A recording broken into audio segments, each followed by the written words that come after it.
A más de un año de la adhesión de las universidades nacionales a la Ley Micaela, la UNC avanza en perspectiva de género y abordaje de violencias. Esta ley está dirigida a todas las personas que se desempeñan en la administración pública. Plantea la formación obligatoria en temáticas de género y prevención de violencias hacia mujeres e identidades diversas. ¿Qué pasó a lo largo del año pasado? En febrero de 2019, a partir de la iniciativa del rector de la UNC, Dr. Hugo Yuri, quien presidía el Comité Ejecutivo del Consejo Interuniversitario Nacional, se promueve la adhesión de todas las universidades públicas del país a la Ley Micaela. En marzo, la UNC adhiere a la ley con la resolución del Honorable Consejo Superior 208/2019, tras ser presentado el proyecto por la Facultad de Psicología. En abril, en el marco del 81º Plenario de Rectores del CIN, se aprueba la adhesión de las universidades nacionales de todo el país a la Ley Micaela.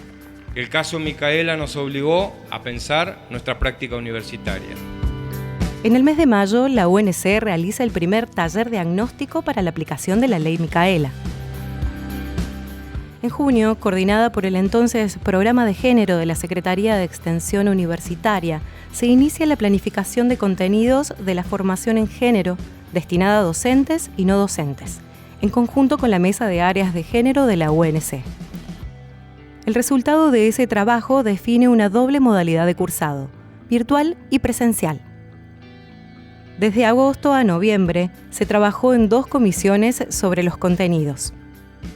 En septiembre, el compromiso de la UNC se profundiza. Se jerarquizan las políticas llevadas a cabo por el programa de género, promoviendo la creación de la Unidad Central de Políticas de Género.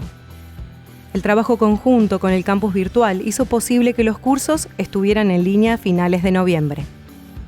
En octubre y noviembre se desarrollaron talleres con personal del área de seguridad que trabaja en la UNC. Y es en diciembre que se realiza el primer taller Ley Micaela en la UNC, destinado a funcionarios y funcionarias de nuestra casa de estudios. Este año, y en el marco del aislamiento social preventivo y obligatorio por COVID-19, se continuó con la formación virtual. En abril finaliza en la UNC la primera edición del curso virtual de formación en género y violencias de género Ley Micaela. De la misma participaron cerca de 11.000 personas, más de 1.300 docentes y cerca de 600 no docentes alcanzaron la certificación en esa primera etapa virtual. A partir de ese momento se lanza la segunda edición del curso. Desde la UNICEPEG seguimos aportando para lograr que esta propuesta de formación llegue a todas las personas que trabajan en la UNC. Porque garantizar una vida libre de violencias de género entre quienes transitamos y habitamos la UNC es promover la igualdad de oportunidades.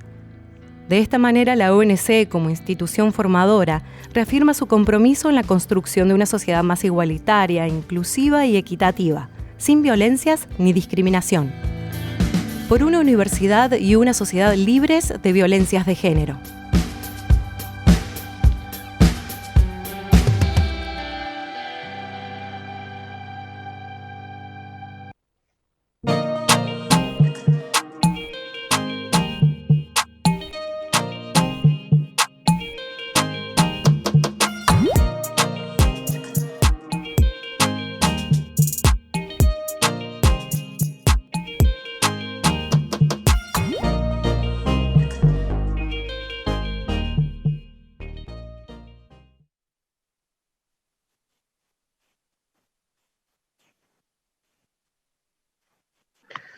Muy buenas tardes a todos y a todas. Les damos la bienvenida a un nuevo encuentro en el marco del ciclo Ley Micaela en la Universidad Nacional de Córdoba.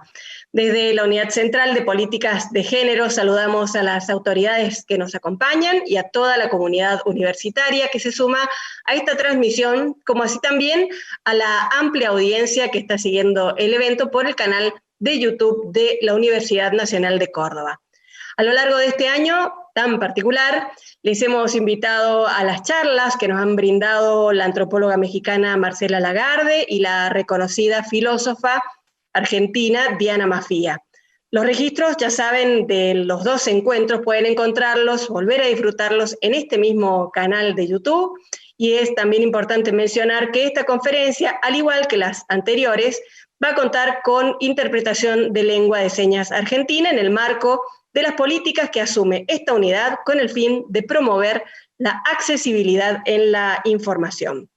En esta ocasión y en el marco de la conmemoración del 25 de noviembre, el Día Internacional de la Eliminación de la Violencia contra la Mujer, la Unidad Central de Políticas de Género, junto con el Plan de Acciones y Herramientas para abordar las violencias de género, nos convocan a reflexionar sobre una modalidad relativamente nueva de las violencias, que son aquellas que tienen como soporte los medios digitales. Antes de presentarles a nuestra invitada de hoy, voy a cederle la palabra a la licenciada Analía Barrio Nuevo, que es la coordinadora de la Unidad Central de Políticas de Género. Bienvenida, Analía. Muchas gracias, Pate. Buenas tardes para todas las personas que nos están acompañando el día de hoy y especialmente a nuestra invitada. Muchas gracias por estar aquí. Es un día muy importante para la universidad porque este encuentro de hoy viene a dar continuidad a un proceso de formación en temáticas de género y abordaje de violencias que nos parece muy relevante. En la actualidad tenemos muchos temas de agenda de género y sin duda que la cuestión más urgente es la violencia de género, que en la parte más cruel tiene que ver con los feminicidios, pero que día a día tenemos un sinnúmero de otro tipo de violencias que son más bien simbólicas y que afectan la calidad de vida de las personas. Bueno, nosotros desde la comunidad universitaria nos parece importante generar este tipo de espacios para informarnos, para conocer y para poder reflexionar acerca de estas temáticas como lo que nos convoca el día de hoy. Somos la universidad pública y tenemos una responsabilidad en involucrarnos activamente en los problemas de nuestra sociedad. Necesitamos igualdad de oportunidades, equidad de género, inclusión de diversidades, y nuestra tarea nos orienta en ese rumbo, de conquista de derechos y monitoreo de las leyes que ya se han alcanzado para que se siga mejorando su implementación.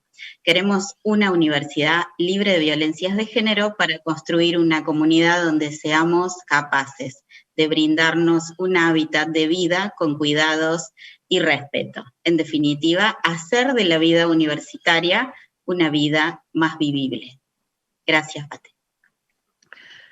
Muchas gracias, Analía. Entonces, ahora sí, continuamos. La vamos a presentar a Marina Benítez Demschenko. Ella es abogada y especialista en Derecho Informático de la Universidad de Buenos Aires, fundadora y presidenta de la Fundación Activismo Feminista Digital, ciberfeminista, y ha investigado sobre las distintas implicancias de las tecnologías de la información y la comunicación en la vida de las mujeres. Esto para la apropiación y el ejercicio de los derechos digitales y su promoción en el país. Su trabajo aborda distintas disciplinas como el gobierno electrónico, la gobernanza de Internet, las políticas públicas sobre la inclusión tecnodigital de las mujeres en Argentina y otros temas de los que seguramente iremos conociendo un poco más en esta charla. Actualmente es asesora externa de la Honorable Cámara de Diputados de la Nación de la Argentina y ha sido convocada como disertante en distintos foros del país y del extranjero: Bolivia, Uruguay, Suecia, India, Chile, Bangladesh, México. Hoy está con nosotros y nosotras le damos también la bienvenida a Marina Benítez Demschenko. ¿Qué tal? Buenas tardes a quienes nos están acompañando. Y voy a empezar por el agradecimiento, porque me parece que en esta función pública y en este sentido social, ¿no?, que tiene la universidad, es tan importante generar este tipo de encuentros en donde nos podamos aunar en objetivos y además también compartir no solo experiencias y conocimientos, sino también ideas. Siempre que he tenido la posibilidad de participar en cuanto a la construcción de la ciudadanía académica y de la comunidad académica, para mí es un placer, es un honor, porque creo que es el lugar donde se gestan las ideas relevantes para las transformaciones sociales. Así que les agradezco muchísimo al Plan de Acción contra las Violencias de Género, a la Unidad Central. Cuando me convocaron me puse muy feliz y por suerte lo pudimos concretar en poco tiempo y en un marco muy especial como es el 25 de noviembre y el Día Internacional de la Lucha contra la Violencia hacia las Mujeres. Así que vamos a aprovechar este espacio, les agradezco nuevamente y la idea es que justamente quienes nos están acompañando se sientan en absoluta libertad de compartir no solo su visión sobre el tema, sino preguntas que vamos a abordar hacia el final de la charla. Así que muchas gracias y bueno, cuando me den el ok, arranco que tenemos mucho para abordar. Sí, vamos nomás, Marina. Bueno, muy bien. Nos va a acompañar también una filmina, una presentación, así que lo que plantea en realidad esta presentación son pequeños, grandes disparadores para ir orientando también los temas, porque como sabrán, todo lo relacionado, o como intuirán, todo lo relacionado con el mundo virtual es como un área que muy pocas personas realmente podemos conocer o que podemos experimentar en profundidad, ¿no? Se hablaba hace unos segunditos de esto que no deja de ser nunca una novedad. A pesar de que Internet tiene ya casi 30 años como medio de comunicación en el mundo, en la humanidad, generando y construyendo esta era digital, era de la información, tiene muchísimos nombres, construyendo o dando lugar también a todo lo relacionado con la comunidad, detrás las personas que se nutren de no solo este canal de comunicación, sino de ese campo, ¿sí?, de relaciones y de entramado social que se da a través de la web. Una de las diferenciaciones que suelo usar como para empezar a hablar con propiedad de este tipo de problemáticas y todo lo que viene en torno a la era digital y las implicancias sociales y culturales, tiene que ver con la diferenciación entre Internet y la web, porque normalmente se usan indistintamente. De hecho, se dice en Internet, ¿no? Internet es este canal de comunicación, es una red de redes, es una forma que tenemos de vincular un punto del mundo con otro en gran velocidad, rompiendo con todo lo que normalmente se ha conocido como estándares temporoespaciales, ¿no? Ni el tiempo es el mismo, ni, porque por supuesto lo que pasa acá, hoy, se va a perpetuar a lo largo de los años, porque va a quedar registrado, porque va a quedar accesible para el resto de las personas como contenidos, ¿sí? Entonces ya no va a ser finito, sino infinito de alguna manera. La barrera espacial se rompe y se rompe también la barrera temporal, perdón, y también se rompe la barrera espacial. Pasa en Argentina paralelamente por el uso de Internet, pasa en España, pasa en India, pasa en Rusia. Lo hemos visto, de hecho, por ejemplo, con el minuto a minuto de las elecciones estadounidenses, ¿no? Todo lo que veíamos que se daba. Estos fenómenos son maravillosos porque conforman las realidades que estamos viviendo hoy como sociedad. Y también es importante destacar que un gran avance para empezar a entender estas cosas tiene que ver con no demonizar las tecnologías de la información y la comunicación, porque normalmente como no las entendemos, las vemos como monstruos, ¿no? Las vemos como algo lejano, algo distante, algo que causa riesgos, que nos pueden incluso generar malestares. Vamos a tratar de cambiar la significación de todo esto y realmente empezar a hablar de cómo este medio de comunicación, Internet, y la comunidad que se entrama por el uso de Internet, que es la web, que no solamente está conformado por personas, también está conformado por empresas, el sector privado, por los gobiernos, por la academia, ¿sí? Hay muchas partes interesadas en estos diálogos y en todo lo que pasa a través de Internet y en la web. ¿Y cómo nos encontramos las mujeres? Como sector poblacional colocado históricamente en situación de vulnerabilidad, en una era en que parecería que también nos encontramos en desventaja. Una de las cuestiones que hablamos al principio, tanto con el plan de acción como con la unidad central, era si íbamos a plantear esta charla en el marco de la violencia hacia las mujeres o la violencia de género. Y esto también es algo que quiero diferenciar para que podamos ponernos en eje con los temas que voy a abordar. La violencia de género, ¿sí?, habla de los sectores poblacionales colocados en situación de vulnerabilidad, que incluyen los colectivos de la diversidad, ¿sí?, Y la violencia hacia las mujeres específicamente es mi órbita de trabajo y de abordaje a lo largo de estos años, en el que nos vamos a centrar, sin perjuicio de lo cual, y sin que sea excluyente, por supuesto, podemos manifestar o categorizar a toda esta charla como violencia machista, en definitiva colocando el foco de conflicto sobre el poder hegemónico, que es el que realiza los diversos embates contra el resto de los sectores en la web, ¿no? Que es, por supuesto, el que está encabezado por el sector masculino cis heterosexual. Esto también tiene un correlato que lo voy a explicar después, muy relacionado con quiénes son los que desarrollan las tecnologías y tienen el poder de los medios tecnodigitales, ¿no? Esto muy, muy en sintonía con, por ejemplo, el padre de Facebook, el padre de Apple, el padre de Microsoft, todos varones, y todos varones con situaciones socioculturales y económicas muy similares. Entonces, claramente el poder está radicado ahí, y cómo llega a las mujeres en este caso, es lo que vamos nosotras y nosotros hoy a abordar. Sin perjuicio de lo cual, repito, podemos caracterizarlo como violencia machista digital, y ya van a ver por qué. En definitiva, el ejercicio del poder históricamente padecido también se perpetúa en el uso de Internet y en la web. 2020 como año paradigmático, ¿no? Podemos decir que a todas las personas nos ha tocado particularmente distintos ámbitos de nuestras vidas que nos obligaron, obviamente, a reformularnos, ¿no? Marina, o a pensar, te sí, interrumpo un segundito para preguntarte si les vas pidiendo las placas a los chicos. sí, vamos, estamos en la primera placa. Ok, gracias. Estamos en la primera placa. Yo no tengo a la vista la transmisión, así que disculpas. No hay problema, pero no sabíamos si tenían que irlas pasando. Ya está. Gracias, sí. Vamos a primero hablar de esto, qué nos está pasando a nosotras en la web y cómo nos encontramos hoy. Que es la primera placa de la presentación. En definitiva, un gran disparador para hablar de este año tan particular, en el que, además, más allá de el aislamiento social obligatorio, más allá de la situación económica en general del país y de las provincias y demás, nos vimos obligadas y obligados a la virtualización, ¿no?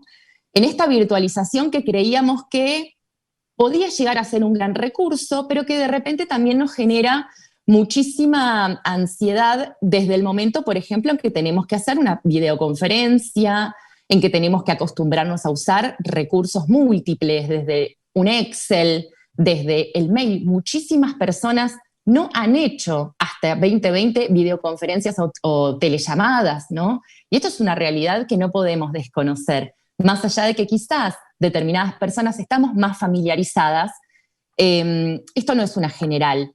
Y ni hablar en lugares del país en donde, por ejemplo, la conectividad escasea.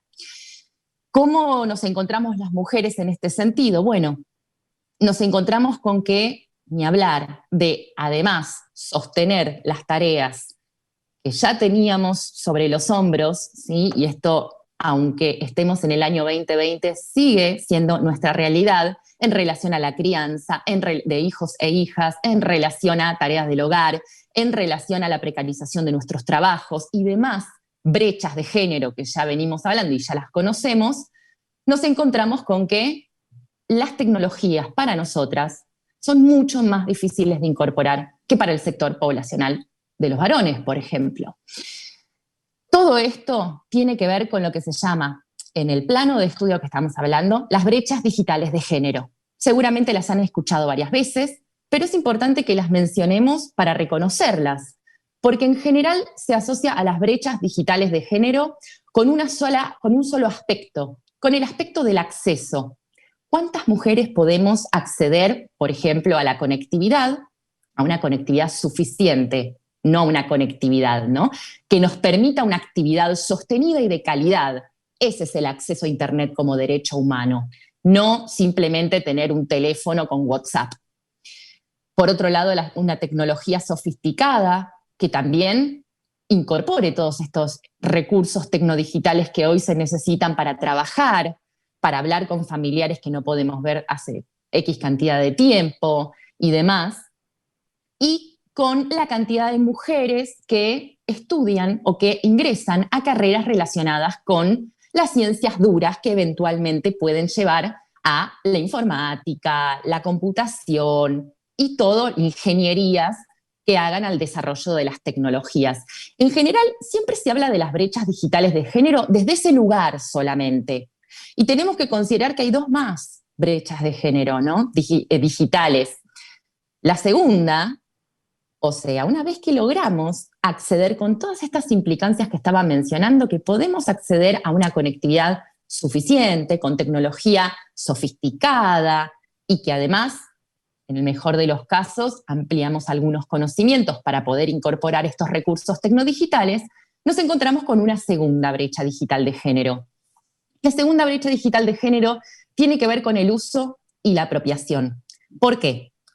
Porque la gran mayoría de las mujeres a nivel internacional, esto es una problemática mundial, no sabemos qué hacer o cómo optimizar nuestra experiencia tecnodigital. Sin ir más lejos, tenemos redes sociales, todas somos usuarias digitales, quienes tenemos acceso a Internet, pero, por ejemplo, no sabemos medidas de seguridad.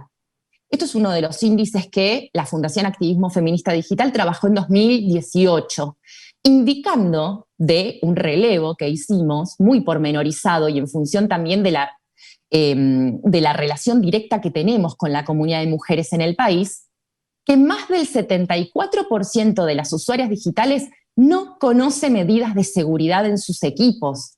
Entonces estamos manejando recursos tecnodigitales sin saber cómo o cómo hacerlo de manera óptima.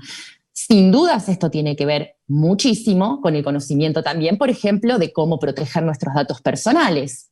Tiene que ver con el control sobre nuestra información. Tiene que ver con el conocimiento de los derechos digitales. Tiene que ver con tantos aspectos que realmente estamos colocadas también en la segunda fase de aprovechamiento de las tecnologías de la información y la comunicación, de esta era de la información, también estamos colocadas en desventaja. 74% es un número muy alto y muy preocupante para hablar de que somos usuarias digitales, pero la verdad hay un montón de cosas que no sabemos y así nos conducimos, ¿no? Y la realidad también es que paralelamente no tenemos tiempo, porque ese tiempo destinado a explorar los recursos tecnodigitales los usamos en criar a hijos e hijas, los usamos en ayudarles a hacer la tarea, los utilizamos en sostener el hogar, los utilizamos en muchísimas cosas, incluso fuera de lo doméstico, que tienen que ver con nuestro trabajo, que tienen que ver con una multiplicidad de aspectos de nuestras vidas que hace que siempre estemos un paso atrás, en un momento en que todo es una vorágine y en que cualquier cosa que no logramos incorporar a tiempo va a tener realmente un efecto disvalioso sobre nosotras, ¿no? Lo hemos visto también en 2020. Y con esto, hablando solo a título informativo o como ejemplo, se habla, por ejemplo, de la cantidad de casos de lo que son phishing. Phishing es uno de los delitos informáticos más conocidos, que tiene que ver con hacer incurrir a la persona usuaria del otro lado en un engaño para sacarle datos personales, por ejemplo, enviándoles un link para que cliquen y ahí les hagan poner la tarjeta de crédito, los datos bancarios. Gran parte de las víctimas son mujeres, porque no sabemos, con estos índices altísimos que mencionaba, estos riesgos, ¿no? Y eso nos lleva normalmente a decir, no me quiero meter más con esto, no sé nada, no entiendo. La autoexclusión, que ya sabemos también que tiene un gran impacto en la era digital. No podemos autoexcluirnos por temor. Tenemos que apropiarnos, tenemos que lograr entender cómo conducirnos a través de esta problemática para empezar a reducir la brecha digital de género en esta fase, que es la segunda. Porque si la sorteamos, tenemos una tercera brecha de género digital. ¿Se dan cuenta lo escalonado que está nuestro lugar para poder realmente tener experiencias de calidad y de interés y de valor, para poder explorar la cantidad de opciones y de posibilidades que tenemos en este momento, ¿no? En esta era de la humanidad? La tercera brecha digital de género tiene que ver con la permanencia en el uso de los recursos, que no pase esto que les decía, no entiendo, me voy, y la permanencia en el espacio web. Y acá es donde hablamos específicamente de lo que nos pasa en materia de violencia digital. A esta introducción yo la quería hacer necesariamente para que entendamos que hablar de violencia digital implica considerar todo lo otro también, porque no deja de ser una estructura patriarcal que igual nos excluye, ¿no? Aun cuando podamos tener redes sociales abiertas. Nos excluye desde antes, porque también con una visión interseccional tenemos que entender que muchas mujeres estamos en mejor posición que otras mujeres que, por ejemplo, están en el ámbito rural, sin acceso o con menor calidad de acceso. Mujeres que tienen determinada edad. La franja etaria es determinante del aprovechamiento de las tecnologías de la información y la comunicación, ¿no? Y demás brechas de género que confluyen en esta brecha digital y que la agravan. Cuando hablamos de violencia digital, hablamos de cómo impacta nuestro desenvolvimiento normal, diario, cotidiano, una vez que pudimos saltar la brecha 1 y que pudimos saltar la brecha 2. Y acá es donde nos encontramos con muchísimas conductas que son embates, que son ataques o que son perpetuación de la violencia históricamente reconocida por nosotras machista, ¿no? Para nombrar 3, que son los ejes sobre los cuales la Fundación trabajó todos estos años, pero no son los únicos, porque cabe aclarar como punto de partida que la violencia digital es muy difícil violencia digital en este sentido con componente machista, es muy difícil de enumerarla, porque se actualiza constantemente y adquiere modalidades nuevas, mucho más enrevesadas, mucho más, digamos, laberínticas, y en todas las formas de violencia machista digital nos encontramos con que tenemos del otro lado a alguien que sabe más de tecnologías que nosotras. Y eso es peor, todavía es peor. Seguimos bajando de nivel. Llega un momento en el que decimos, ¿y qué hago con todo esto? ¿Me voy? No, la contracara es algo que vamos a hablar por delante. La contracara es dónde nos vamos a posicionar nosotras a partir de saber todas estas cosas, a partir de concientizar sobre nuestra posición desventajosa. Darle una vuelta de tuerca es la contracara, no quedarnos padeciendo esto, ¿no? Las violencias que podemos reconocer como medulares son 3. Vamos a empezar por la difusión no consentida de material íntimo, que es una de las primeras que detectamos con Fundación Activismo Feminista Digital, cuando la fundación ni existía y éramos integrantes que abordábamos y estudiábamos el campo de acción en 2012, 2011, 2012. La difusión no consentida de material íntimo, comúnmente llamada pornovenganza, y digo común y horrorosamente llamada pornovenganza porque no es pornografía, cuyo material y producción está destinado al disfrute y a la estimulación sexual de quien lo ve. Nada que ver con el material que producimos en nuestra órbita de libertad personal y en nuestra privacidad con quien elegimos, ¿no? Nada que ver, no está destinado a la publicidad, no es pornografía ni es venganza, porque en realidad cuando se difunde material íntimo es una forma de ataque machista muy, muy efectivo para conminar o atacar certeramente a una mujer que además va a ser condenada, entre comillas, por el resto de la sociedad, por sacarse las fotos, por filmarse, por generar ese material, por disfrutar su libre sexualidad. Ya sabemos muy bien todo la construcción colectiva machista histórica que hay en torno a la sexualidad libre de las mujeres. Este embate, la difusión no consentida de material íntimo, es muy importante de caracterizarlo no como venganza desde el momento en que no tiene nada que ver con lo que hizo la víctima, y la venganza supone una reacción de quien genera eso por una acción previa de alguien, ¿no? Y en este caso la acción previa de la víctima, en general, ¿cuál sería? Terminar el vínculo. Se dan cuenta cómo las connotaciones y las terminologías machistas también se van empapando esta era digital, y de repente nos encontramos con que hablamos de pornovenganza con una soltura maravillosa, sin darnos cuenta cómo el lenguaje en este caso también va impregnando la conceptualización de estas problemáticas, ¿no? Que terminan colocándonos a nosotras las mujeres como las víctimas primordiales.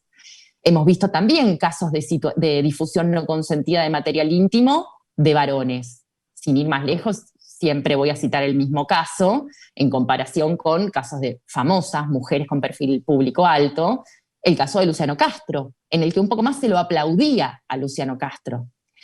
Si nos ponemos a pensar situaciones similares con mujeres que no voy a nombrar para no revictimizar, pero seguramente podemos llegar a recordar, ¿no?, casos de videos que se dieron a la difusión, que además se culpabilizó a las mujeres por estar promocionando obras de teatro, ¿no? En ningún momento se hizo hincapié, como sí, por ejemplo, en el caso de Luciano Castro, de los hijos, el colegio, lo que estaba viviendo, la posible separación de su pareja, por favor, el resguardo de su privacidad. Con esas mujeres en 2011, 2012, fue otra la reacción social. Y la difusión no consentida de material íntimo tiene ese efecto posterior. La culpa es de la víctima.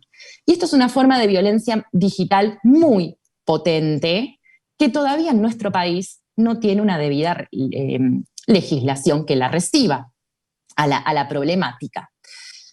El acoso virtual es la segunda forma o variante de violencia digital hacia las mujeres. Sin ir más lejos, comprende desde ataques trolls. Hoy particularmente estaba siguiendo el caso de la legisladora de Ciudad Autónoma de Buenos Aires, Ofelia Fernández, que una vez por semana tiene que salir a hacer un comunicado de lo que le dicen en todas partes, porque es mujer. En ningún momento, jamás, se ha registrado casos de varones con la misma situación. Lo mismo ha pasado con otras mujeres en política, ¿no? Mujeres que tienen un alto perfil, que expresan sus ideas, sean del partido que sea, se las revienta en las redes sociales. Y esto también, por parte también de ejércitos, ¿no?, que no necesariamente son partidarios. Ojo, también se conforman de machos que tienen cuentas en las redes sociales y que adhieren a esa humillación pública de una mujer que tiene un lugar relevante como cargo político o partidario y en el armado de la administración pública provincial, nacional, local. También el acoso virtual comprende acecho, hostigamiento, persecución de parte de varones que utilizan las tecnologías de la información y la comunicación como canales para mantener constante contacto con la víctima, a pesar de su rechazo implícito o explícito. Y esto lo vemos particularmente con exparejas. El 60% de los casos de estas conductas dañosas a través de Internet, que todavía no son delitos, vienen de manos de exparejas, pero también los encontramos en el ámbito universitario, en los ámbitos de trabajo, también los encontramos con vecinos, también los encontramos con todos los varones que pueden ver este canal facilitado para reproducir la violencia histórica, el ejercicio de poder aun cuando nosotras decimos que no. Y por último, el acceso indebido a redes sociales, porque en su momento no estaba tan delineado. Ahora quizás hay una luz al final del túnel en el que la justicia empieza a visualizar esto como una forma delictiva que está prevista en el artículo 153 del Código Penal, que es el acceso indebido a sistemas informáticos. Pero las redes sociales no son propiamente sistemas informáticos. Tienen otro carácter, un carácter novedoso, un carácter que los hace base de datos, los hace sistemas informáticos, los hacen con un carácter auténtico que no tiene otra cosa que se pueda asimilar. Estas son las cuestiones que nos encontramos cuando decimos, estoy padeciendo algo de todo esto, ¿qué hago? En la próxima placa, delitos o conductas no penalizadas, se plantea un interrogante que es el interrogante directo cuando una está viviendo esto, o cuando alguien de nuestro entorno está viviendo algunas de estas conductas, o cualquier embate machista a través de Internet, o que afecte sus derechos digitales, ¿no? Ahora después vamos a hablar de derechos digitales. Pero la idea de este encuentro también es delimitar cuáles son las acciones directas necesarias, o al menos que nos llevan a pensar por dónde arrancar cuando abordamos o cuando queremos abordar este tipo de situaciones que cada día son más cotidianas. Lo más normal de escuchar de alguien siempre es: hacé la denuncia. la realidad es que muchas de las cuestiones que se perpetran a través de Internet o en la web con carácter lesivo de derechos y con carácter o sesgos machistas altísimos, embates machistas como los que estamos hablando, no son delitos. Que sean delitos supone que estén contemplados en el Código Penal para todo el territorio del país, indefectiblemente de cuál sea el territorio. Una provincia, un municipio, cualquiera puede valerse de ese cuerpo normativo porque se penaliza la conducta, hay una condena para quien la perpetra. Estas problemáticas que estamos hablando, al menos los 3 casos que les explicité, tienen esta característica, no son parte del Código Penal, son impunes, razón por la cual, ¿cómo no van a ser los mecanismos favoritos de los agresores hoy por hoy? ¿Cómo no van a ser? Si además garantizan con la ruptura de justamente lo que les decía al principio, la dimensión temporoespacial, te lo hago hoy, pero cuando te busquen en cualquier navegador, en 15 años van a estar tus fotos ahí y también van a estar los comentarios que toda la comunidad generó en torno a tu persona, en torno a tu nombre, que se divulgó tu privacidad. Es altamente efectiva porque es atemporal y por otro lado también es altamente efectiva porque es carente de límites geográficos. Yo te lo hago acá, en mi casa, en la ciudad de La Plata en mi caso. Pero tranquilamente lo levantan 3 cuentas de Italia y de repente vas a hacer Vox Populi en Italia, vas a hacer comentario allá. Se extiende la violencia machista a través de Internet, tiene esto, ¿no? Y es una de las principales, de los principales ejes para determinar lo lesivo que es. No le permite a las víctimas tener ningún tipo de refugio, porque están en todas partes y están de acá eternamente, lesionadas en sus derechos. Sin embargo, no son delitos y por eso es importante hablar de a dónde vamos a, o qué vamos a utilizar como recursos cuando vivenciamos esto. Y sin dudas, en el marco del Día Internacional de la Lucha contra la Violencia hacia las Mujeres, no nos tenemos que olvidar de la Ley de Protección Integral hacia las Mujeres, que es de alguna forma el marco de protección que deviene como recurso para nosotras cuando no hay otros marcos que nos permitan, por ejemplo, radicar denuncias en una comisaría o en una fiscalía. La 26485, que es esta ley nacional, contempla distintos tipos y modalidades de violencia machista que tampoco incluyen a la violencia digital. Volvemos sobre esta idea. ¿Tenemos leyes que nos asistan? La realidad es que no. ¿Tenemos que trabajar en esto? La realidad es que sí.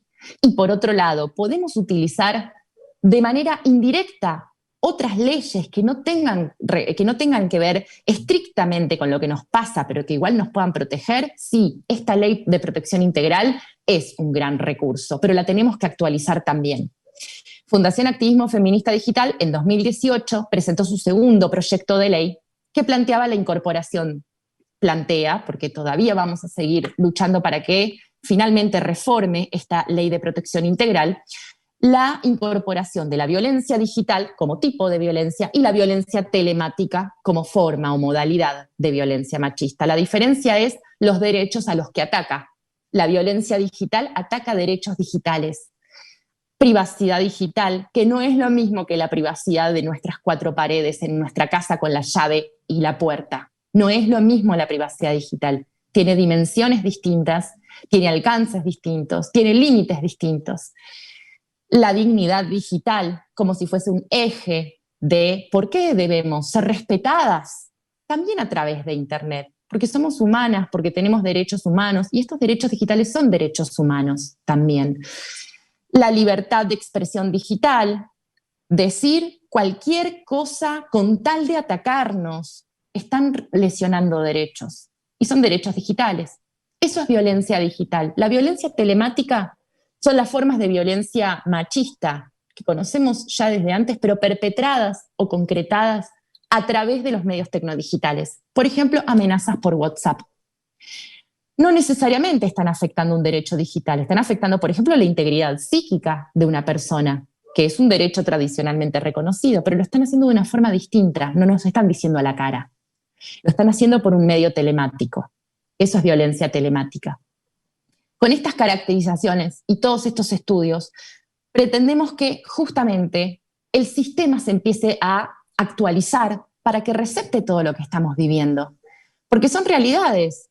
Ha habido suicidios a partir de la difusión no consentida de material íntimo. Hace 2 semanas acuchillaron a 2 profesoras de danza después de sostenidas ocasiones de acoso virtual. El agresor acosaba virtualmente a una de ellas con preferencia y termina presentándose en la academia de danzas de ella junto con la otra profesora y las acuchilla. No las mató porque una de ellas salió a defender a su compañera. Entonces no es simplemente me molesta a través de internet o bloqueo la cuenta. Esto tiene un correlato en la vida diaria, en la vida analógica. Y la realidad es que no solamente necesitamos normativa, sino que también necesitamos un Estado en sus distintos estratos que pueda entender esto, porque en general todavía están muy en retraso. Y lo vemos, por ejemplo, cuando vamos a hacer una denuncia a una fiscalía y no nos la toman porque no hay delito, desconociendo todas estas otras herramientas que no solamente son la Ley de Protección Integral hacia las Mujeres, sino que también son tratados internacionales como la CEDAW, que obliga al Estado a hacerse cargo de las problemáticas que llegan a su conocimiento y que atentan contra la vida en libertad de las mujeres, ¿no? Y que además el Estado argentino se comprometió a garantizar una vida libre de violencia machista. Entonces, ¿cómo todo esto puede generar un gran entramado para nosotras, para empezar a generar también esta presión de que el Estado se actualice, porque lo que nos está pasando no solo es hoy, sino que también es real. Una de las grandes frases de la Fundación, la violencia digital es real. No es simplemente me molesta porque me manda un mail. Es tengo miedo de si este mail no me lo mandó el mismo que me llamó reiteradas veces por teléfono la semana pasada. Y no sé si no es mi vecino. Con la alta tasa de femicidios que estamos viendo tanto en Argentina como en Latinoamérica, hay un montón de situaciones que ya no pueden desoírse. Y la violencia digital y la violencia telemática son estas particularmente, que se pusieron de resalto este año como nunca antes. La siguiente placa habla de la contrapropuesta, ¿no? Conociendo lo que estamos vivenciando, lo que nos estamos encontrando a diario, el empoderamiento digital de las mujeres es uno de los carriles de solución. Porque estas brechas digitales de género que mencionaba hace un ratito, por supuesto que son estructurales, por supuesto que no las podemos resolver por más que tengamos ganas y hagamos mucha fuerza para cambiarlas. Son culturales, son históricas, son desventajas que se han colocado sobre nosotras que son muy difíciles de desarmar, porque responden a un sistema que por supuesto está planteado para el beneficio y para el aprovechamiento de los varones. Y nosotras tratando de ver cómo nos organizamos, ¿no?, con todo esto.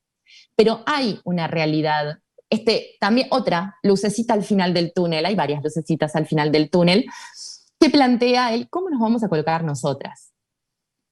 Y tiene mucho que ver con la alfabetización digital. Esta famosa frase que decimos que tendrá que ver, debe ser poder prender la computadora, por ahí aprender a descargar un programa, o no tenerle tanto miedo al celular. La alfabetización digital es un campo muy amplio para poder instruirnos en las implicancias y en las necesidades de esta era de la información, y comprende distintas estrategias y técnicas para trabajar sobre la brecha 1 de acceso, para trabajar en la reducción de la brecha 2, uso y aprovechamiento.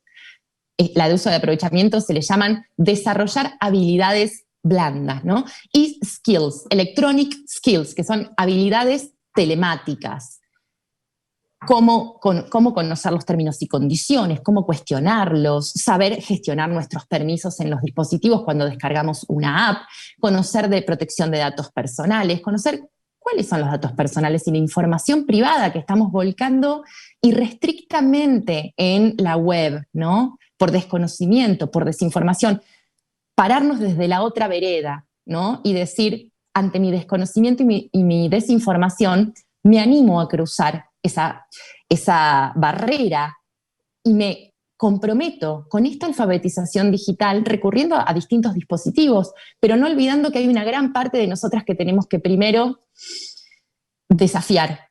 Y tiene que ver con el miedo, ¿no? Y tiene que ver con la tecnofobia, que también es una característica del sector poblacional femenino. No entiendo, alguien entenderá por mí, alguien me va a explicar. El problema es que muchas mujeres no tenemos a quien nos explique, ¿no? Y no nos podemos quedar relegadas tampoco, depende en gran parte de nosotras. Y por último, en torno al empoderamiento digital, en torno a la violencia machista a través de Internet, para contrarrestar la última brecha, tiene que ver con el conocimiento de los derechos digitales y con animarse, por sobre todo, a exigir su respeto. Conocer sobre los derechos es la única manera que tenemos de decir esto no corresponde y esto además está lesionando mi bienestar. Es difícil saber sobre nuestros derechos y sabemos, quienes somos abogadas, abogados, sabemos principalmente que sea toda la historia del derecho, o sea, no sé, de alguna manera nutrido por quienes estamos dentro del campo, ¿no? El resto de la sociedad parece como que no sabe, y porque también se detenta el poder en poderosos, ¿no? Y en poderosas, en algún caso que haya por ahí. Y esto también es digno de manifestar como forma de lo que vendrá, que el derecho sea conocido por todas las personas efectivamente, porque es nuestra herramienta principal para poder decir yo esto no lo quiero y tengo derecho a que sea respetado, ¿no? Principalmente en todo lo que tiene que ver con nuestro desenvolvimiento en esta era tan particular, conocer sobre la libertad de expresión, cuál es el límite, poder cuestionarnos eso, ¿no? Lo irrestricto del pasa en la web, ¿quién se va a enterar? Yo lo tiro igual, comparto los mensajes que me llegan, comparto las fotos de mujeres desnudas. Los varones en los grupos de WhatsApp lo conocen muy bien a esto. Comparto, me mato de risa con mis amigos, con mis pares. Total, ¿quién conoce a esta chica? Y de repente se viraliza. ¿Cuántos casos encontramos de esto? Parte de todo lo que estoy hablando tiene que ver también con la responsabilidad individual para la construcción de una ciudadanía digital distinta. Las mujeres tenemos un trabajo mucho más difícil que hacer, más arduo, porque tenemos que desarmar este sistema que nos coloca en situación de vulnerabilidad. Pero definitivamente conocer de estas cosas y encuentros como estos son muy nutritivos para empezar a cuestionarnos cómo estamos. Y para el sector poblacional que ha detentado históricamente el poder, saber que lo que hacen, dejan de hacer, también tiene impacto. Y va a tener impacto negativo preferentemente en nosotras, salvo que se pueda concientizar desde otro lugar y que se pueda entender que esto recién se está construyendo ahora, ¿no? Y 2020 fue, repito, paradigmático en plantearnos esto. No sé si recuerdan también, por ejemplo, todo lo que pasó con Zoom al principio, después Zoom tiró nuevas actualizaciones de seguridad, pero todo el mundo estaba diciendo, wow, lo hacemos ya directamente en el aprovechamiento del recurso, no lo cuestionamos de antemano. Eso tiene que cambiar, ¿no? Tenemos que aprovechar la oleada. Por último, y para cerrar, vamos a hablar de la siguiente placa que plantea tendencias sobre la materia en el país y en el mundo, y destaqué 3 aspectos como para dejar ya abierto a sus intervenciones y a las preguntas y a lo que quieran comentar, porque lo que se está planteando actualmente y en función también de ver estas necesidades y todo lo que estamos viviendo, principalmente quienes tenemos que paliar la violencia a través de Internet, ¿no? Las que tenemos que cerrar los ojos y decir, otra vez sufrí lo mismo, bueno, y no me van a poder tomar la denuncia porque esto no tiene una debida recepción legislativa o normativa, porque no sé qué hacer, porque nadie me puede asistir. Mucho de esto también es del desconocimiento de profesionales en la materia, no solamente de quienes lo padecemos, ¿no? Con esto me refiero en cualquier ámbito, psicólogos, psicólogas, abogados, abogadas, la órbita que quieran, la que se imaginen debieran conocer, sin dudar un momento las implicancias de la era de la información, porque cambia todo, ¿no? Sabemos muy bien que estamos en un lugar en el que ya muchas cosas o recursos o soluciones aplicadas anteriormente no funcionan hoy, ya no son suficientes. Y uno de esos recursos en total, de esos puntos, en total, de alguna manera, aprehensión o conocimiento de los reclamos y las exigencias que se dan en la comunidad digital, es el cambio de posición de las plataformas virtuales. ¿Se acuerdan? Hace unos años Facebook era inalcanzable, Twitter era quién sabe quién estará detrás, Google nadie sabía, no había sedes regionales, entonces siempre era Irlanda, Estados Unidos, Silicon Valley, cosas que eran absolutamente inaccesibles para la gran mayoría del mundo. Hoy por hoy estas empresas empiezan a desarrollar no solo políticas en su comunidad, por ejemplo a través de los términos y condiciones o las políticas de privacidad, empiezan a desarrollar soluciones y también se empiezan a acercar a la comunidad a partir de referentes, organizaciones no gubernamentales que puedan informarles en distintos sectores del mundo, impactando o no estas soluciones que proponen. Algo que, a mi entender, es uno de los grandes avances de estos últimos 2 años. Sin embargo, también, y en el cuestionamiento eterno que tenemos que tener, es quiénes están detrás de estas plataformas virtuales, varones también. Porque los varones son los desarrolladores, porque los varones están en los equipos de técnicos, ¿no? Porque los varones son los que son directores, el famoso techo de cristal. Pero bueno, vamos a ir de a poquito, con pequeños pasitos. Por lo pronto, cuestionar también cuáles son las soluciones y si son efectivas, va a tener que ser visto con una perspectiva de género también, ¿no? Y creo que las plataformas virtuales lo están realmente incorporando en la medida más veloz que puedan. Siempre es aletargado el tiempo, pero están trabajando y me consta. Así que en ese sentido es un gran avance. El otro ítem interesante para resaltar es esta idea de que a pesar que entendemos y que se sostiene internacionalmente, mucho más en Latinoamérica que en otros países igual, esta idea del antipunitivismo, ¿no? La tendencia internacional es penalizar conductas que se dan como las que he comentado. Por otro lado, es la posición de Fundación Activismo Feminista Digital en el primer proyecto de ley que presentó para que la difusión no consentida de material íntimo, el acoso virtual y el acceso indebido a redes sociales sean delitos. ¿Y por qué? Vuelvo un poco a la idea que planteaba recién. En un momento de emergencia nacional y regional de violencia machista, no hay tiempo para establecer medidas intermedias. Necesitamos acciones ya, y lamentablemente, aún machista como es, el Poder Judicial es el órgano que le corresponde resolver estas cuestiones que se presentan ante las autoridades públicas. Y además necesitamos una justicia con perspectiva feminista. Tenemos mucho trabajo por delante, pero el poder penal es definitivamente, al menos hoy, y esperando que cambie en poco tiempo, es hoy el único que frena en determinadas situaciones la acción irrestricta de agresores, principalmente perfiles a través de Internet. No que sea con todas las violencias machistas lo mismo, pero ante una denuncia y algún tipo de medida en la órbita penal, la gran mayor parte de los casos de violencia digital al menos cesan. Y esto hay que saberlo. Y hay que pensar si los agresores en el plano virtual tienen otro perfil que los agresores en el plano físico, o se entremezclan, o lo dejo para la órbita de psicología y sociología. Pero son grandes cuestionamientos también para desarrollar y para estudiar, ¿no? Novedades que nos trae esta era digital. Por último, los diálogos en la gobernanza de Internet. La gobernanza de Internet es el espacio donde todo esto se está debatiendo hace años, donde intervienen estos múltiples sectores interesados que les comentaba hoy.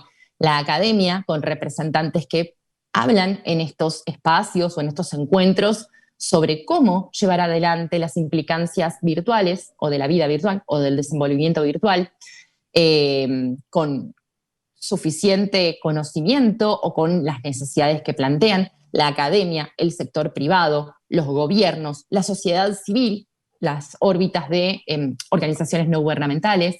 Hay diálogos de gobernanza de Internet que se llevan adelante año tras año a nivel regional y a nivel mundial. Y esto es importante que lo sepamos porque todos estos temas hace mucho tiempo que se están hablando. Y no les llame la atención que todos estos temas se están hablando, menos la violencia hacia las mujeres a través de Internet. Porque ni la violencia digital ni la violencia telemática es materia de debate en las mesas de gobernanza de Internet, a pesar de que es un reclamo internacional. Con la Fundación estuvimos participando desde 2017 en adelante en todos los encuentros que pudimos a nivel Argentina y a nivel regional. haciendo fuerza para esto también. Hablemos de la violencia hacia las mujeres a través de Internet, de la violencia digital, de la violencia telemática.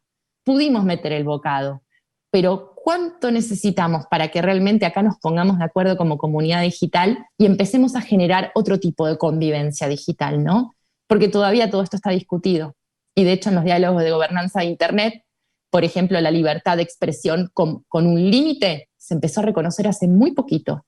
Y no en función de las usuarias digitales mujeres, sino, por ejemplo, de la colectividad o la comunidad afrodescendiente. No hay dudas, por ejemplo, cuando un comentario racista es lesivo de la libertad de expresión o es límite de la libertad de expresión del otro. Sin embargo, es discutible. Si mi libertad de expresión lesiona algún derecho de una mujer, bueno, yo estoy en mi pleno derecho, ¿no?, de expresar lo que quiero. Y eso todavía se sostiene en estos diálogos de gobernanza de Internet. Tenemos mucho que trabajar por delante. Les voy a dejar abierto, y acá voy a frenar, porque me extendí un poquitito, pero no quería dejar bocaditos fuera, porque son muchos temas, muchas cosas, pero la idea es que sea nutritivo y que, bueno, vayamos en el intercambio y acá estoy. Así que muchas gracias. Muchas gracias, Marina. La verdad es que da para un montón y hay un montón de aportes en el chat, de intercambios que seguramente van a nutrir lo que falta. Pero antes queremos también darle la posibilidad, la ocasión a Liliana Aguiar, que ella es la tenemos previsto para un poco más temprano que saludara, pero justamente por un inconveniente técnico no pudimos hacer la conexión más temprano. Así que la invitamos ahora. Liliana Aguiar es la defensora de la comunidad universitaria. Le damos la bienvenida para que pueda saludar. ¿Estás por ahí, Lili? Sí, tiene que activar su micrófono. Ah, bueno. Esta es la brecha digital, pero además una brecha etaria, ¿eh? Siempre insisto que yo soy de la época de la radio galena, bueno. Eso sumado a que soy mujer, obviamente es una doble brecha, pero de todas formas desde la Defensoría hemos tenido oportunidad de ver reflejadas muchas de las violencias que nos describía acá Marina, con las especificidades que corresponden a la academia, ¿no?, con las especificidades que toma en la universidad. Y entonces me quedan, con todos estos temas que ha planteado Marina, tantos interrogantes, ¿no? Porque en realidad las generaciones jóvenes, las que se inician en la universidad, en algunas carreras sí, en otras carreras no, tienen avances tecnológicos, aún las mujeres. Y sin embargo, esto de que el contexto cultural te impregna todas las prácticas, inclusive las universitarias, es algo que no se puede obviar, ¿no? Me parece que, bueno, una de nuestras inquietudes desde el plan de herramientas para justamente estar combatiendo esto de la violencia de género es la investigación.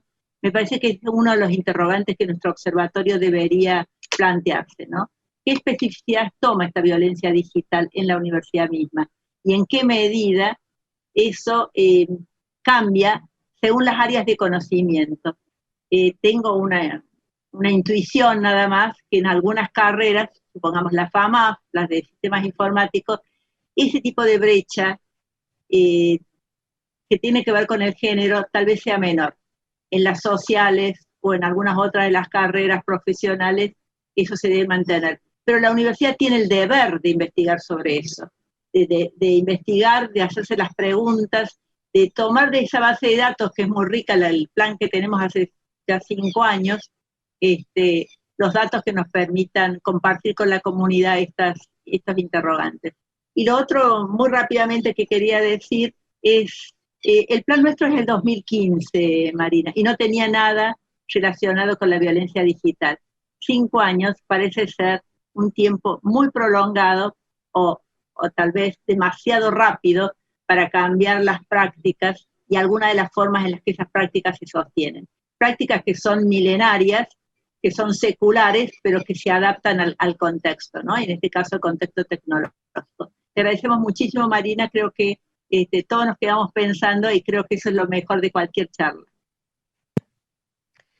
Así es, nos quedamos pensando y por eso también les recordamos que esta conferencia está siendo hoy transmitida por el canal de YouTube de la universidad y que va a quedar disponible para volver a acceder, disfrutarla, compartirla, multiplicarla, como todos los materiales producidos por la Unidad Central de Políticas de Género. Aprovechamos también para agradecer la tarea de la Prosecretaría de Comunicación de la Universidad Nacional de Córdoba, especialmente a quienes están hoy garantizando la transmisión, el equipo del Centro de Producción e Investigación Audiovisual. Y antes de las preguntas de algunas personas asistentes, también insistirles a quienes sean docentes, no docentes, funcionarios, funcionarias de la Universidad Nacional de Córdoba, que deben registrar la asistencia. No se olviden, ya que la misma se va a contemplar para la certificación final que establece la aplicación de la ley Micaela. Pueden encontrar el formulario en la página www.unc.edu.ar/género. Y a continuación la vamos a convocar nuevamente a Analía Barrionuevo, la coordinadora de la Unidad Central de Políticas de Género, para que nos presente el espacio de estudiantes contra las violencias de género, porque a través de este equipo también vamos a canalizar algunas inquietudes, algunas preguntas a nuestra disertante. Analía, bienvenida de nuevo. Gracias, Pate. Bueno, quiero contarles sobre este espacio que es parte de las propuestas de la Unidad Central y del Plan de Acciones tendiente a la conformación de espacios de participación, reflexión y promoción de experiencias grupales e individuales. Paso a hacer la primera pregunta. Preguntan, ¿qué se está generando para aumentar el número de mujeres y disidencias en STEAMs, becas, etcétera? Es interesante porque también, en función de lo que estaban comentando, pensaba, ¿no? Si cambia en las especificidades o en las distintas áreas de lo que es la comunidad universitaria esta cuestión de la brecha digital de género. Definitivamente, creo que a pesar de que haya una mayor aprehensión o mejor apertura en determinadas carreras o facultades, esto a nivel también regional, no solamente de Argentina, digo, en la recepción o en la iniciativa del sector poblacional de mujeres mismas para incorporarse, no dejan de ser ambientes muy hostiles eventualmente, y esto no hay que dejarlo pasar. Pasa, por ejemplo, o ocurre al menos en las universidades y en los diálogos en los que he tenido hasta ahora con comunidades universitarias de la provincia de Buenos Aires, en que han manifestado esto, ¿no? Yo me inscribí y empecé a estudiar y estaba contenta y de repente era yo, otra compañera, dos más que duraron hasta mitad de año y tenía 40 varones, ¿no? Y estos 40 varones que además también con un perfil en el que al no pertenecer quizás a lo que es la formación social, por ejemplo, de carreras humanísticas y demás, no están tan empapados o impregnados de un montón de conceptos que se están trabajando en otras órbitas, ¿no? Entonces les resultaba muy difícil la permanencia. De hecho, es muy importante hacer la comparativa entre cuántas mujeres ingresan o qué índice hay de ingresantes y cuántas son las que egresan con título en mano. Por ejemplo, en provincia de Buenos Aires estamos manejando un índice del 17% de egresadas de carreras, por ejemplo, de informática. 17%. Es muy poco. Y no hay dudas que al nivel o los relevos como ingresantes se están acercando muchísimo a el 30, 40. ¿Qué pasa con ese 30 y pico por ciento de mujeres que abandonan el medio? Y pasan los profesores machistas. Pasa que también de generaciones de jerárquicas, digo, como docentes en carreras STEAM, son mayoritariamente varones, ¿no? Entonces son todos profesores, la falta de referentes mujeres o de referentas en este tipo de situaciones. Son muchos elementos para tener en cuenta de por qué terminamos expulsadas de estas comunidades. Y ahí es donde justamente después tenemos un único 17% que luego tiene que insertarse en el mercado laboral, en donde también son varones, y en donde también son machistas, y en donde en los trabajos no deja de reproducirse lo mismo, de que si bien quizás sos una ingeniera en sistemas, vas a terminar haciendo las tareas feminizadas dentro de la empresa. Base de datos, acopio de información, ficheros, cosas que son las que menos incidencia generen de nuestra voz y participación. Es una problemática mucho más profunda y es muy preocupante, ¿no? Espero haber respondido a la pregunta, pero son los datos que hoy manejo y quizás nos comprende pensarlo como sociedad entera, porque estamos hablando acá también de quizás hasta las familias, ¿no? Y cómo la socialización primaria lleva a que las mujeres normalmente, culturalmente, no normalmente, vayamos a las carreras de ciencias sociales y no a las de ingeniería y no a las duras, porque eso también, las familias como padre, madre, adultos y adultas responsables a cargo de niños, niñas, también tenemos que pensar en esto, ¿no? Gracias, Marina. Se nos cortó en un momento previo a tu respuesta, por eso vamos a hacer de nuevo la referencia a este espacio de estudiantes contra las violencias de género, para contarles que es parte de las propuestas de la Unidad Central y del Plan de Acciones tendiente a la conformación de espacios de participación, de reflexión, de promoción de experiencias grupales e individuales. Y también Analía había empezado a contar un poco los objetivos del espacio, que son brindar herramientas para reconocer las violencias de género en la universidad y en la vida del estudiantado de esta casa de estudios, conformar un espacio de promotores, promotoras por la no violencia de género en la comunidad educativa, constituido por estudiantes pertenecientes a la Universidad Nacional de Córdoba, construir instrumentos con la mirada y las vivencias de quienes transitan el campus, las aulas, laboratorios y cada uno de los rincones de esta universidad. No queríamos dejar de contarles de quién estábamos hablando. Están Claudia Caminos y Sofía Imhoff para trasladar las preguntas que se han compartido a través del chat. Seguimos con una pregunta más. Hola a todos, sí, Sofía. Bueno, preguntar si se puede pasar la lista de los delitos y cómo procedieron de cada uno de ellos. A esto sí, por supuesto que sí, es parte de la caja de herramientas que vamos a compartirles a quienes nos han acompañado hasta ahora, porque lo que hicimos nosotras frente a esta cuestión, digo la Fundación, ¿no? Como iniciativa frente a lo que veíamos que era la demanda, necesitamos saber sobre nuestros derechos, ¿no? Que sí y que no. Fue hacer una placa muy explicativa y lo más simple posible para que todas las personas podamos entenderla y que no se requieran conocimientos de derecho y cosas que nos alejan, ¿no?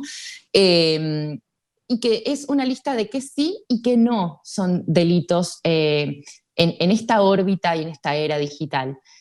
Por otro lado, también, más allá de que lo pueden encontrar en nuestras redes sociales, lo voy a poner a disposición definitivamente, y que también trascendamos de esta idea de que no simplemente es delito o no delito, también qué hacer con todo el resto de las iniciativas y de los recursos que podemos llegar a desarrollar. Por ejemplo, lo relacionado con la alfabetización digital de todas las personas, ¿no? Conocimiento de derechos es una parte, pero también definitivamente reduce muchísimo el índice de daños y de lesión de derechos que sepamos nosotras utilizar los recursos, ¿no?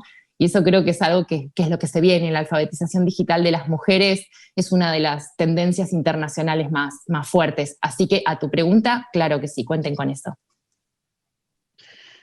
Bueno, muchas gracias. Puede ser una o dos más. Claudia, ¿estás para preguntar? Sí. Pregunta, ¿qué se está haciendo para lograr la penalización de los no establecidos hasta ahora? Se está discutiendo bastante y sostenidamente y eternamente si esto amerita o no ser un delito, a pesar de todo lo que hablamos y de todo lo que las mujeres sabemos que provocan en nuestras vidas, y los casos ya registrados y la demanda que hay para la acción directa de la autoridad pública, para que el Estado esté presente, los reclamos sostenidos en todo este tiempo, en las órbitas parlamentarias, Congreso Nacional de la República Argentina y las comisiones que están entendiendo estos temas, todavía se discute cuánto afecta a la libertad de expresión de los agresores, si esto en realidad no llevaría a todas las víctimas a denunciar irrestrictamente cualquier cosa, les hace un paralelismo con lo que estamos intentando y pujando para que finalmente sea ley, que es la interrupción voluntaria del embarazo. O sea, se dan cuenta como los mismos mecanismos y las mismas respuestas frente a las demandas de seguridad y de no vulneración de derechos nuestros terminan siempre en el mismo lugar, siempre discutidos de la misma manera. Cuando en realidad, si se ponen a pensar, o nos ponemos a pensar, que el Código Penal penaliza incluso el robo de ganado, porque es de 1921 y en aquel momento era un delito muy importante, ¿cómo no vamos a poder ampliar la protección de este último recurso, que es el Código Penal, a conductas dañosas de alto impacto en nuestra vida diaria y que además se nos va de las manos, ¿no? Les dejo la idea. Desde mi experiencia y mi conocimiento, muchas vueltas que parecería que siempre protegen a los mismos, ¿no? Lo cual tampoco llamaría la atención. Y acá no soy políticamente correcta, así que digo realmente lo que visualizo y las razones que me llevan a sostener que cuanta más información las mujeres podamos tener, más podemos exigir medidas de protección. Y la legislación es una de ellas, porque la legislación es una política pública también. Bueno, hay muchos agradecimientos en el chat, ya estamos emprendiendo el cierre, pero vamos a dar la posibilidad de una última pregunta. Sofi. Dale, buenísimo. Bueno, preguntar si desde lo personal podrías compartir alguna estrategia con la que podamos hacer para cuidarnos en el uso de las redes. Interesante pregunta. Interesante pregunta porque tendría una charla aparte de estrategias. Lo que pasa es que ninguna estrategia es ni corta, ni a corto plazo, ni implementable hoy. Las estrategias para poder desenvolvernos mejor y tener mayor control de nuestra información y reducir la brecha digital en cualquiera de sus espectros o sus áreas. Paralelamente, para reducir el impacto posible de daño. Esto que no nos lleve a pensar que para evitar ser violadas tenemos que bajar la pollerita. No tenemos que empoderarnos digitalmente para evitar sufrir violencia digital, pero sí tenemos una cuota importante de responsabilidad como manejadoras o como conductoras de también nuestro desenvolvimiento diario virtual, deberes, derechos y obligaciones. Y creo que podría expresar 200 millones de medidas, pero todas son incómodas. ¿Por qué? Porque ya estamos metidas en este plano y no tenemos mucho tiempo ni muchas ganas de explorar tampoco lo que hay, ¿no? Pero les voy a dar un ejemplo concreto. Una de las medidas que, a mi entender, o de las estrategias que son más útiles, tiene que ver con la revisión retroactiva para atrás de cuál ha sido nuestra vida virtual hasta hoy, desde el momento en que abrimos una determinada cuenta en cualquier red social hasta hoy. Me río y lo tiro entre risas porque cada vez que lo planteé me dijeron, no, ni sé lo que tengo posteado. Ahí está el problema. Estamos conduciendo un auto en el que no sabemos qué aceite lleva, no sabemos cuánta nafta, no sabemos si están infladas las gomas, no sabemos si el chasis. Entonces después, cuando nos llevamos puesto un árbol, o se nos funde el auto, vamos a decir, la culpa la tenía el auto. Hay una cuota de nuestra responsabilidad que también estamos omitiendo en abordar. Hace un tiempo hice un curso virtual que también lo dejo planteado porque la Fundación promueve muchísimo la enseñanza remota en la apropiación de las tecnologías, también entender que todo lo relacionado con las plataformas, que por suerte este año se implementaron más general, ¿no? Se tuvieron que incorporar, pero bueno, no dejan de ser siempre como esa cosa de prefiero presencial y no remoto, bueno, como para un poco desvirtuar ese miedo inicial. Fundación Activismo Feminista Digital tiene una plataforma propia de educación remota que se llama Aula TIC. Y cada año Aula TIC presenta una nómina de cursos virtuales que plantean distintas órbitas de alfabetización digital. Una de ellas, y esto a tu pregunta, fue un curso que di que se llamó Autodeterminación Informativa y Gestión de Contenidos. La autodeterminación informativa es un derecho digital, es el control sobre nuestra información y saber a dónde va y saber para qué se usa y exigir que todas estas, órbitas en donde estamos dando información que nos están chupando datos personales, nos puedan clarificar si van a ser, si son recopilados, si son tratados, si son vendidos, etc. Para eso planteaba uno de los ejercicios que tenía que ver con Fíjate en tus redes sociales, ¿cuántas fotos podés sacar? ¿Cuánto? Hace 5 años, ¿qué posteabas en Facebook? ¿Cuántas etiquetas tiraste por ahí que de repente fácilmente llevan a darse cuenta todas las personas de tu familia? Eso es no tener control sobre la información. Y la autodeterminación informativa es, a mi entender, el gran rasgo que hoy tenemos a mano y que todavía no lo estamos implementando como técnica o estrategia para nuestra propia seguridad. Bueno, nos quedamos con ganas de mucho más. Me piden que te haga 2 cortitas en la medida de lo posible. Por ejemplo, ¿dónde se puede conseguir información sobre todo el material de brechas digitales de género? Y una muy puntual sobre la diferencia entre violencia digital y violencia telemática. Bueno, voy a volver sobre esta última. La violencia digital son los embates machistas que atacan derechos digitales, como el que mencioné recién, la autodeterminación informativa, la privacidad digital, la dignidad digital. Por ejemplo, si nos ponemos a pensar un ataque troll, ¿qué es violencia digital o violencia telemática? Para quienes no conozcan, lo que es un ataque troll son embates sistemáticos sostenidos por cantidad de cuentas en una misma plataforma y hacia una o varias personas, y atacando siempre en eso sistemático, ¿no? Atacando su razón de ser mujer o reproduciendo sesgos sexistas. Por ejemplo, sin ir más lejos, hace unos años, y lo comento como también un poco reflexivamente de hasta dónde llega, ¿no?, esto de la lesión de derechos.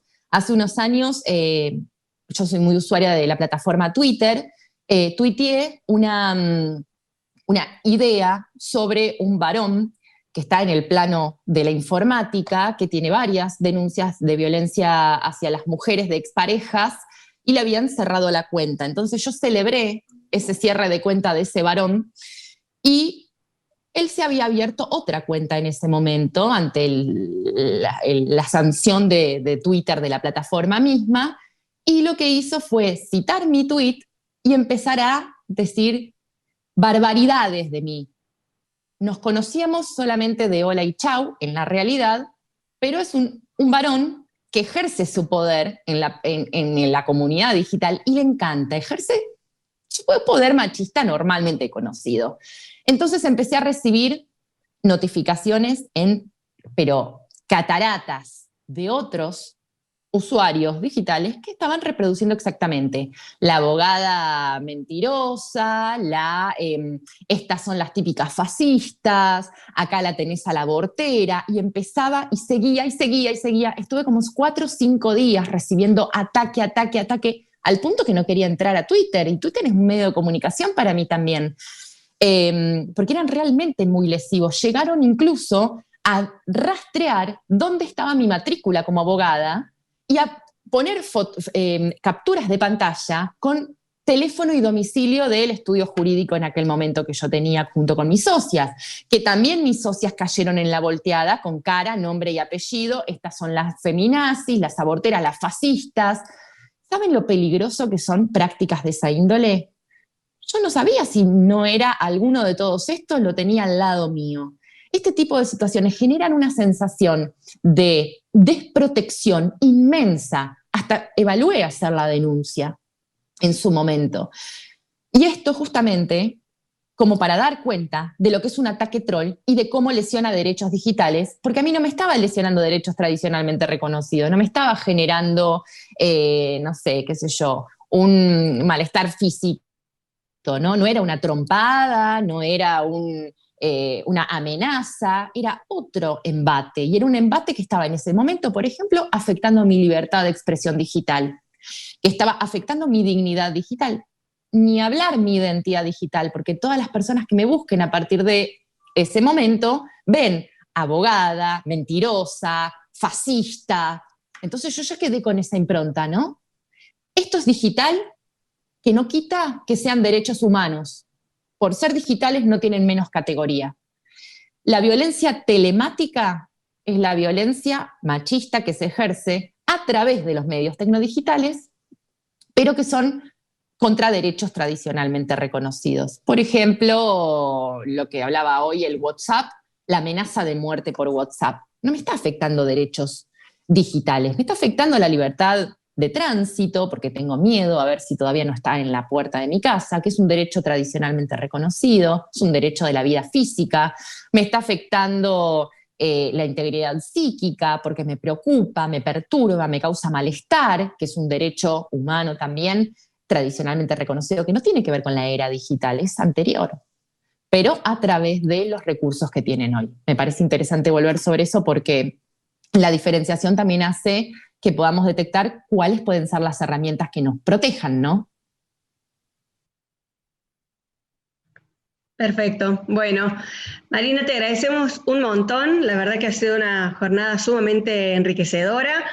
También la gratitud a todo el equipo de la Prosecretaría de Comunicación, a Sofía Caballero, a Daniel Almada, que estuvieron también a cargo de la interpretación de en lengua de señas, a todas las personas que han hecho posible este encuentro, a todo el equipo de sensibilización del Plan de Acciones y Herramientas para Prevenir, Atender y Sancionar las Violencias de Género en la Universidad, y a las compañeras de la Unidad Central de Políticas de Género, así como también al personal jerárquico, administrativo, a todos, todas, todos ustedes que nos han acompañado. Quedamos entonces a disposición de todo el equipo y con esto nos estamos despidiendo. Muchas gracias y hasta la próxima.